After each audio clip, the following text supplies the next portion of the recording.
Hello sopi ulen autte thusim lenga iga lut masangun ko pa channel Eric Stangsan kiti channel hi subscribe an bol pi che do win tim na sang pen kahin pi ove aling hi description le comment section na kahin koiding a hin thusim iga ngai pumuwa like le subscribe comment share in a bol pi che do wa kahin tim su ke ove.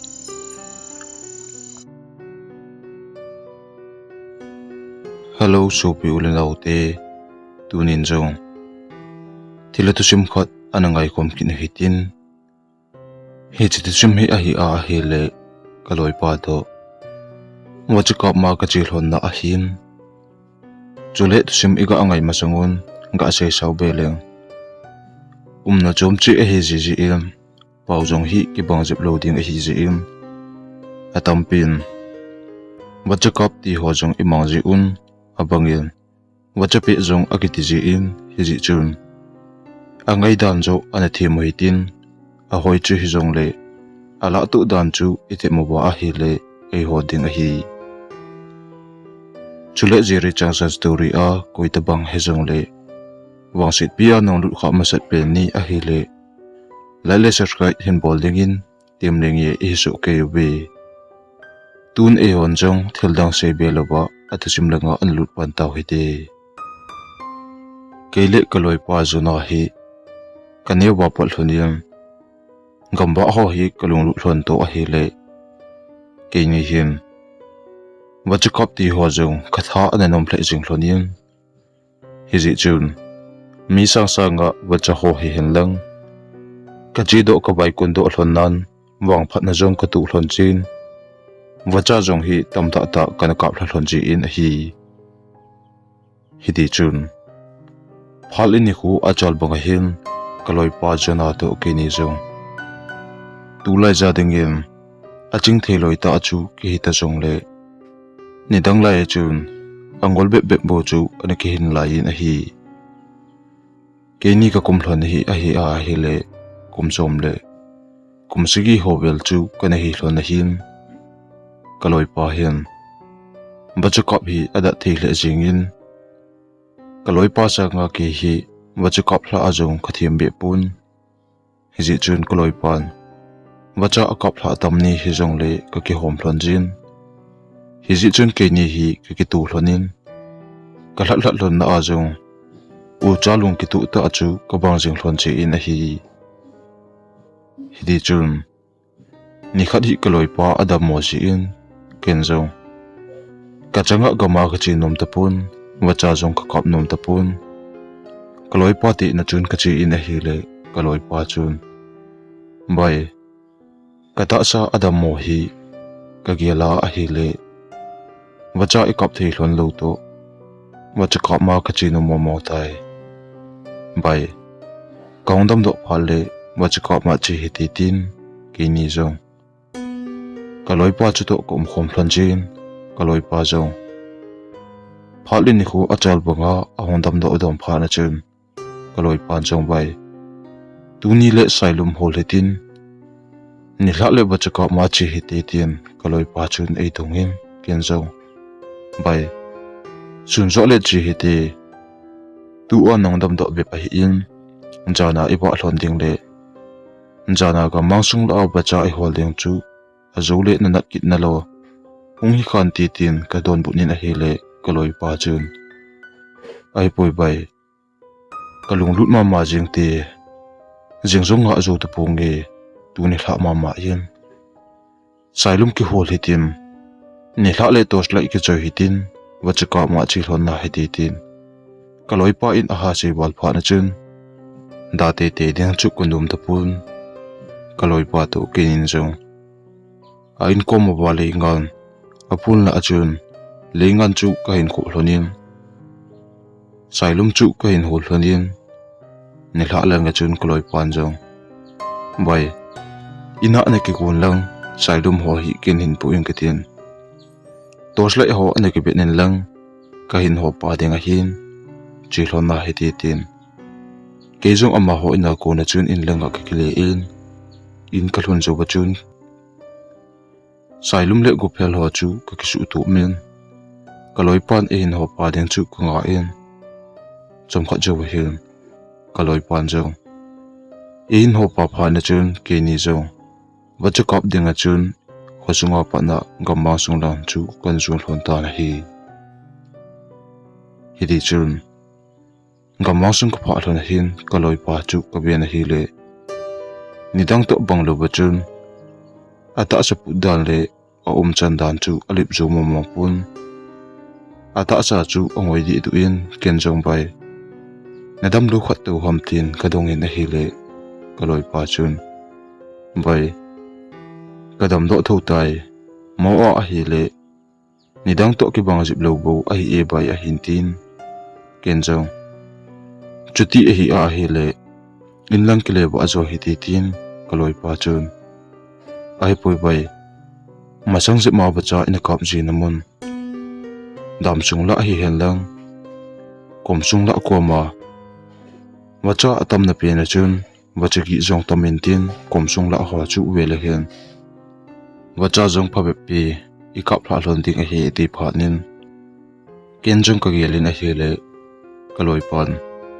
aman along zo a hi le wacha zong ki kap la tamin tin in lang jong kyong ki le wa nan ti tin ki gelin kaloi pa to kinin zo dam sung na lang le kom sung na lang chu ka zun phei hlonin wacha holding a chun ku hlon na pat ka ki pan hlon ta na hi ti chun kom sung la ka pa hlon a chun kaloi pan zo bai asu langin olo la ju su hi tin wacha agi a be he ti tin kinin zo kom sung chu asu langa khain ju su hlonin wacha chu agi khain hol hlonin a hi le phabe pi ka zo do hlon zo ba hin kom sung la chu lampi china the him ong pun amun la chu khul la nge na hi pha na chun ken zo ai poi bai hilai mun hi pial do hi tin anin khat langa ko na khel pa pa hi ti tin kaloi pa ko ma ka sei chun kaloi pan zo angai poi bai ling la khaw la a hingal pun inin zo thingki ka la hin wa lu jing hi ti tin kaloi pa chun ke chu I khel tan pe in kom sung la a nang ho ki ka la a chun all ai pui pi na hi le kaloi pa chun kining lo ba hin ha pe na pe ngin bai khoi ka ki su phu ne jam do lo yo a hin ti pha na chun kum na kom thon vel la a khoi ho alen do la chu khain mu pha nin ke zo ka ki cha to a hi le a pe pe na chun ka ki nung tolin kom sunga ko na chun ka ngat na la na chun khlai to ko thun ka jam ta na hi le phabe pi khlai do zo hen kanunga kun kaloi pan a hin del kin le en ju gin ka za lo phanin ko na ko na chun ka kinung hin kanung lang chu ka be na hi le kanung langa kaloi pa ka mo lo pha na chun ke jung ko long don to kaloi pa hen hoilang azuna hoilang sunga jam hi de dem tiam ku na ko na chun kaloi pa chu ku tu sanin a hen da kaloi pa chu atu sa mo mo tapun kenjong kaloi pa atu sa lo phanin komsung la a chu khoi ho chu na ha de wala komsung la a kho helo wa ki jampa pa e hidem tin kalungel athi to a hi le kenjong kalai chu phabe pi khlai do zoba khoi hon jong a hin de lo pha na chun all a chun ka kinung le in komsung lan chu kale jon ta hi komsung la ka pha chun kenjong komsung la chu ko hole le in kaloi pa chu ko hole le in atu sa to ka thu na hi le kaloi pa chu atu sa mo mo pon chule komsung la chun jong kaloi pa chu ko mo mo ta pu na hi le kenjong hoilai lom lo ma kaloi pa hi jama hi te dem tin kalunga ka gel puma chun kaloi pa jona chu ko ta na hi le iti ka ko wanga chun kaloi pa jona in edon put mo ta pun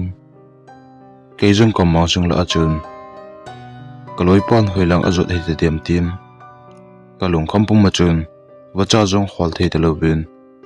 amun mon chu ka chun le in kom sung kom la ho chun ka ba le le in a hi le iti ka ba le le wanga chun kaloi pa ki ti him him chu komu ta pun anung hu achana jong komu chu ta pun hi ti chun ken jong jot na ding le hol na ding him him kai lo pha na chun kum na mona chun thip che na ke ding in kaloi pan tos lai awa na ding le ho sa gin a ki ja na ding ho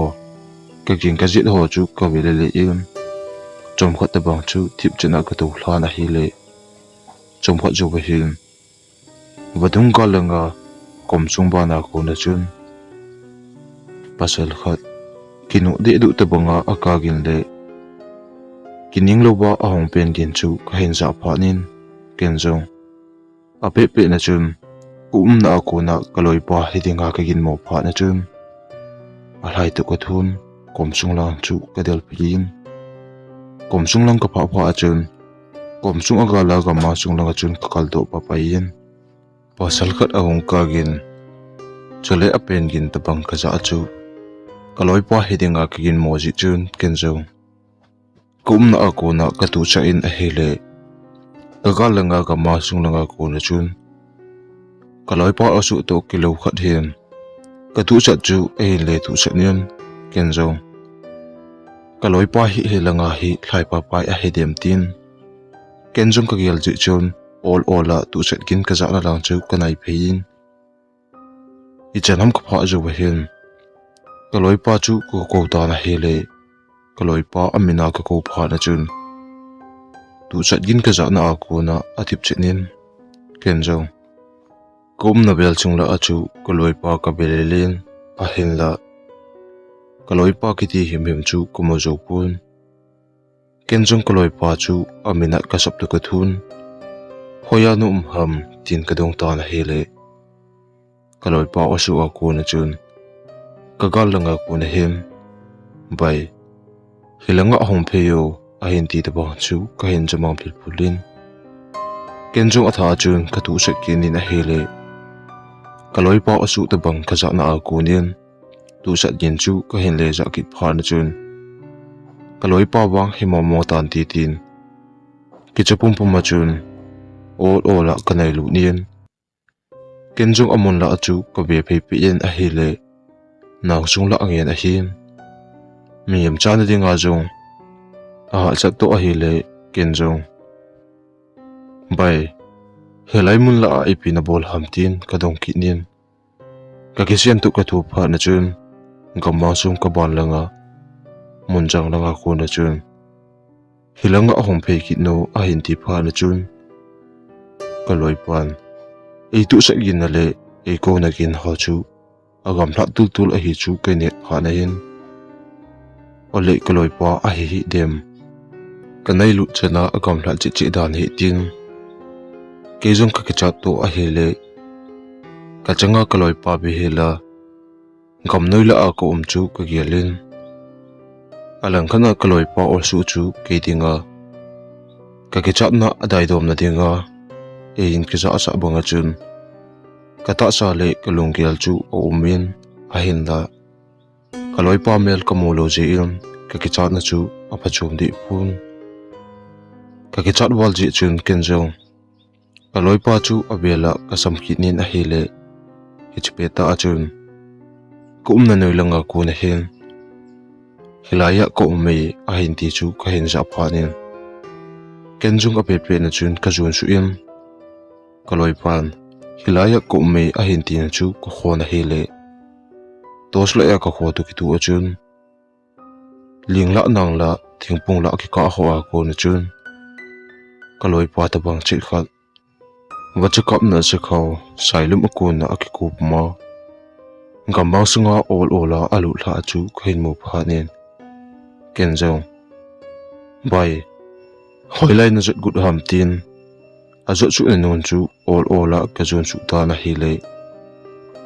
kaloi pan jong ka gal langa ling la nang la ho chun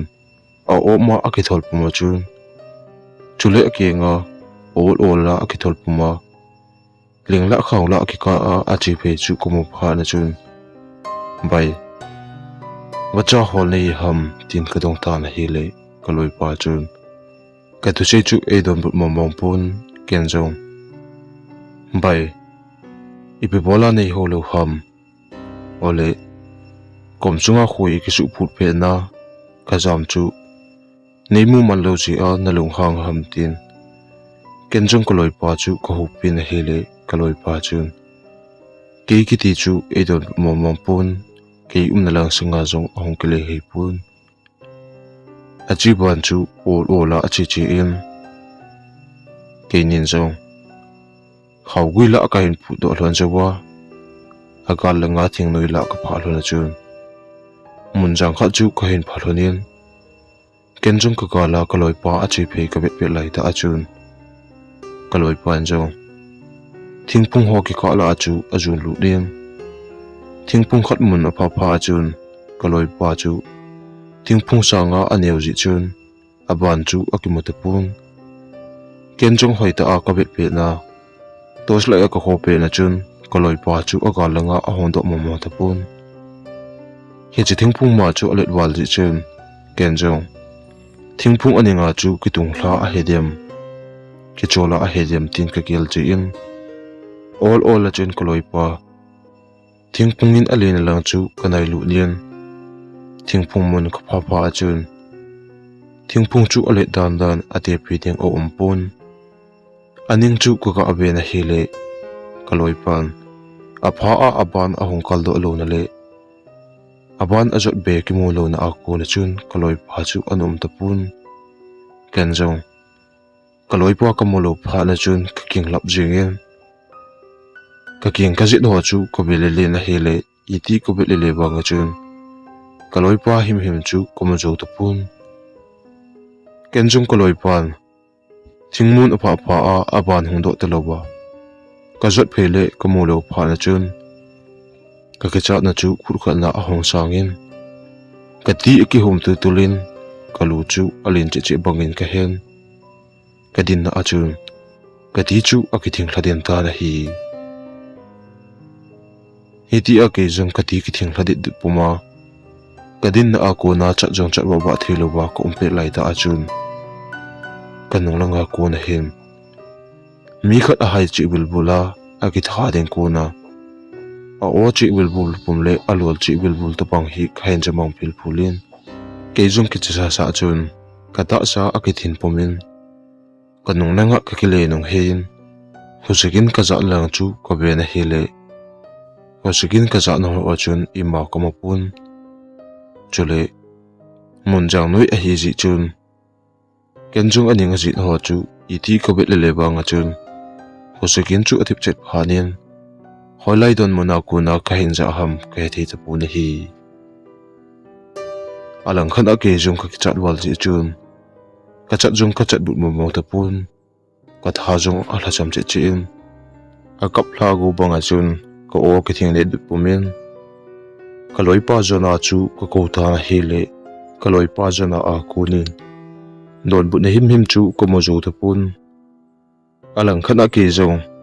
ko na chula ka loi pa to kom chunga pa na ka ki khai te hlon na lang amun agam hlat do gam pi sung la gen a hi to ka tos lai jong a hat wal lo ji in ko na mun la chu a hong dap che in ka tos lai ki chai jong battery chu a hon down che in a hele abo a chu anop tu tulin ke jong kal tos lai abo anop tu tul pha la chun ka hong na lampi lang chu ka ve na hele hoilai chu ka hin pala hoilai chu ka hin jot ham jong thim noi la achun ka he thei ta bun a hi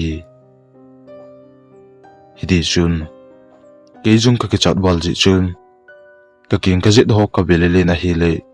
he che pe lai ta achun na kom la a mi khat ki no ta a hlai pe kin chu ka hin jam ken jong a pe na chun ka ve na hi le ka gal langa thingpung ko ma nang la chu akiling lap jingin ken jong ka loi pa ham tin bai nei ki selfie ham tin ka dong ta na hi le ka loi pan la e don bu chompun ken jong bai ka ki chawal jeng tai no ma a hi le hung do in langa kinung le jing ta he ti nadam mo hello ham ipidinga hiti a hi nei hlep ham tin keijung ka kicha ji chun kaloi pa chunga kalelung khanin kum na mana konin chalo ngam lo chun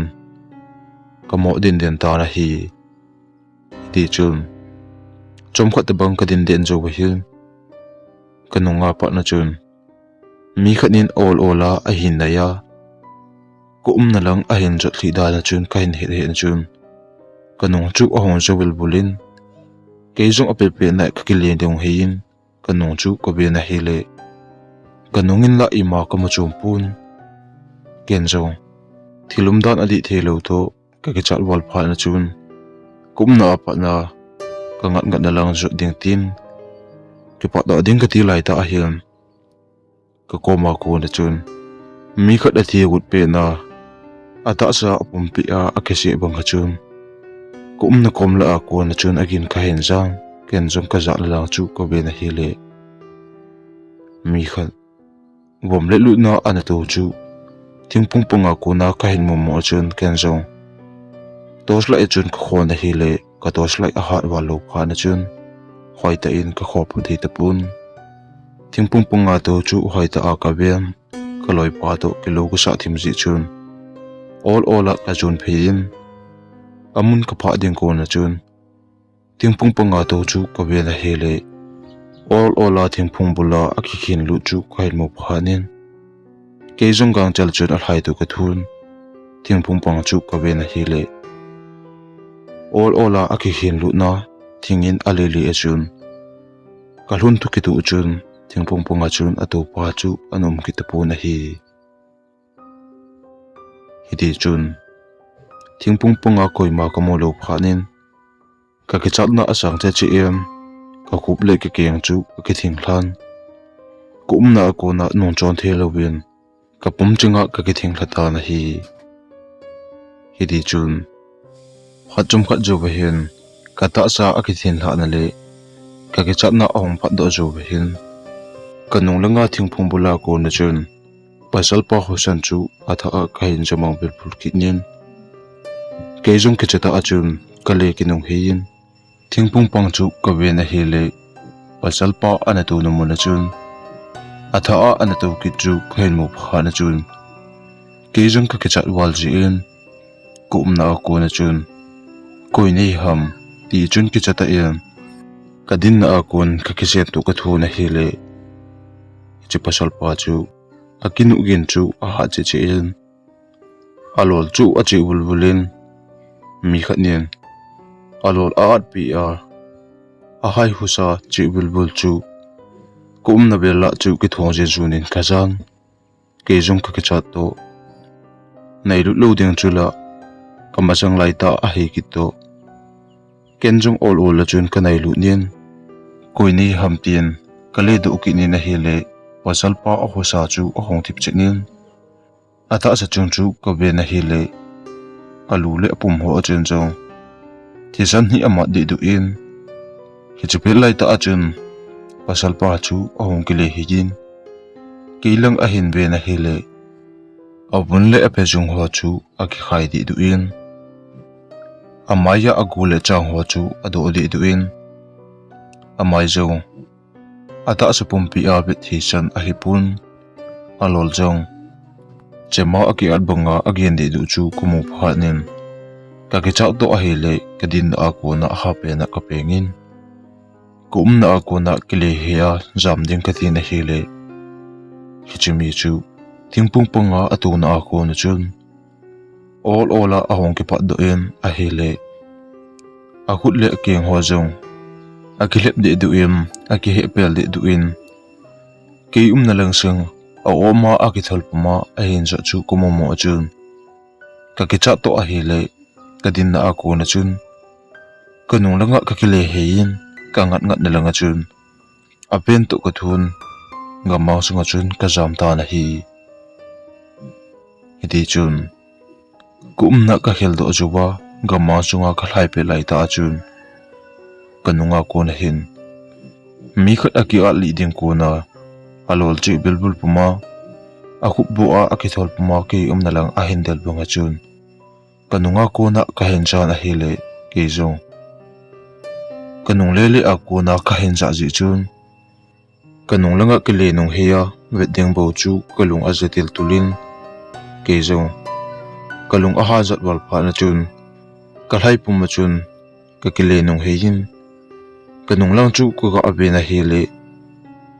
thimpung panga tu hichimi him kumo chun a khut le keng ho a hin kai pe de duwa alol gen de puma a mai zong agule chang do a abun le phe ho zong kitang de a ki khai puma chun amit zong amit lai bom lo alu ho zong a sam chai de du chu komo pha na chun ka ki chat wal ji in be so lo ba chun ka le kinung hei pa yin gam ma sung la a chun adon ti lo bin apen tu ku thun ding la khaw la ho chu ka hin hon ka hin phu ni na hele ka bun le ka ta sa ho chu ling ho chun ei koi tel pi un ka ki chat wal ji in ling le khaw hon ei koi tel chu anat he phalowen ka lai ban chu ka lai be ben I chanam ko pha do chu ba hin kanung langa ka kile nong hein kanung lang chu ko be na hi le aw ma a hin ki thol puma kanung nong a hin del chu ko mu ta pun kenjung ima ko mo lo pha na chun ka ki chat na awm padom domin a hin la kanung lang chu a jubel bul danin ka hen ke jung iti ka kinung hele le a ka kom ka jit ho ka bi le wa nga chun ima ko mo mo ta pun ke jung ka ki chat ji chun gamang sung la chu hoilai ka pha ham ti jung he thi lovin ka gal langa chun ka chi be be na hele phobe pi ka pha ju ba hin ko na nung la a thingna ho chu ahong kiling la asingin ke jung ka kin wal ji chun ka kile nung he payin kanunga nang la chu ko be na hele nang noi la a thingphung ko ma tu pa o ma ki thol to pa chu gang chila nang noi la a aga ki tholu ta bang chu khain momang phi phulin ke jung ka ki chat wal ji chum na kon ting so ta lovin ka galang chu thi de la ka del thon ka zot na lang chu hoilai hi hello bu chun ta mo hlai hlai ta na hi le phobe pi ka hlai do ju wa hin ka galanga kun chun to hlai ki khwa ba ho hi khain momang phil phulin ko na ko na chun ke jung ka pen do ka thun tos lai wa ka mon lang chu ka del thona hele ama ho na kom ka pha ding ko na chun tos lai chu ke na lang singa a ho nai tul tul chun ka hen chom kha ju ba hin tos lai wa na chu ko na kom le le a hi pha na chun gala ko na tos lai wa na ko na chun mi ho sa ka hen jan ke jung ka pe nge na hele ama hon jong ko na lang chu a hen de lu pa payun ko kom a hen pha ba chun khosunga kuna upa mi thum a hi uchu ka het pha na chun ken jong ama ho anga chun ka kap hlan ka ki chat wal ji chun paw jong paw wa thelovin ama ho ko ma chun ka tu hlan ama hon jong ko dan chu ei be una hi le di the sa te pobun hi chun ala owa upa kha chun ipinati hamtin ei dongun ke jong ka dang cha to ka hlai hlai na a ka chol wal ji chun ama hon jong alel wal a hi e chom khat ki chol do sa o hitin alel ahom phat dom phal le tui don sa o hitin a thu hi dong naw hiti tin chom khat chu ei to pi un ke jong kalel na le ka chol na ho ahom phat dom pha na chun khat pa chun botola tui don sa un tui ka don sa bu chun ipiti a gamma sunga pha na hom pe na hilang mun hi na in cha the ham tia edo wachun kenjong kaloi pa to bachaka ma ka chi hlon na a ka thil tu hlon le munjang noya ko umpe na pasal khat kamo a ata sa ho jong ki a chen de du le apom pi a agule achang ki lep du idu chu ka sei pi in ama hon jong ka thil tu le ko dan chu di the sa lo pha nun ko na kom la a ding upa alaya pang pa chun ipi hile ama he thil nam su thei thiang chu phi khum hi tin ipi khum jok phanu le aloi pa he ape pe na amun lang chu jona khol do ding anga yi chuti hi lo wa a hele aboi thi thil khat a awm mai tuwa thil tu na mon chu masanga ngal halai ta a thingnoi ho na mon khat chu a hi il hilai muna thi si a ana ki that tu ho chu a hla chu hi te te ding hi chule amana seidanin ka gela a hi le masanga pule paten ana seina bun hilai muna ke ma ho chun agal me te go hlang khat ana mat naw ba hi chipa chu alol a nu ba ata sa ho abo chande du ba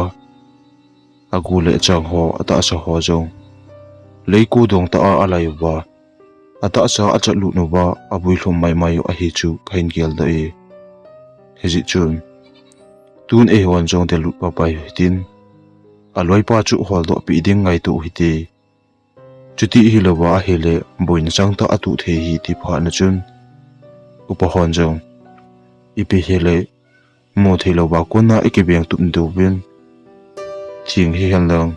anam se the ho chu kinu hi tin ki phi khom hi tin amun lang zo chu zo lu naw hi ti tin upa ho ki ho hla zo wa chun upa ho chun thilum dan chu e dongun chule ko hong jam pat na chu e dongun amun ho chu ko sei pi un hi le upa hon jong hi ti chu hi a hi le aloi pa hi kemuna chu umte te ding hi kemun lang chu jun ma sa pe no hi ti tin ke chu ka ki achan a hin la ala oba upa a ha je pa le a chat gang the je pa chun ke chu e pu yun thing nam ho e no zo phat ba chun kong jam na langa chun ka ki le su un kemun lang chu ka jun su taw be na hi ti chun kemun ka hon jo ba hin upa hon jong kemun chung kom la a thingphung ho kom chu ko hol le le un a hi le khat pa chun hilanga ahong pheu bu ati pha na chun ke ho jong ama na langa chun ka chi pheu a hi le na kom ka pha ba chun thingphung anyong lai ta a kaloi pa hwai wa a ki jam chu ka hin mu do on kaloi pa ata sa chung ho chu khoin adi na em ati chu opom tu tulin upa hon jong hi chuwang hi adi the momo tu poi thing hi phi komo hi tin ape pe nen khosung langa po phe jing taw hi ti tin upa hon jong thing chu a hin thlai chinun thing chu aphi khumun aphi khum jo pha nun upa hon jong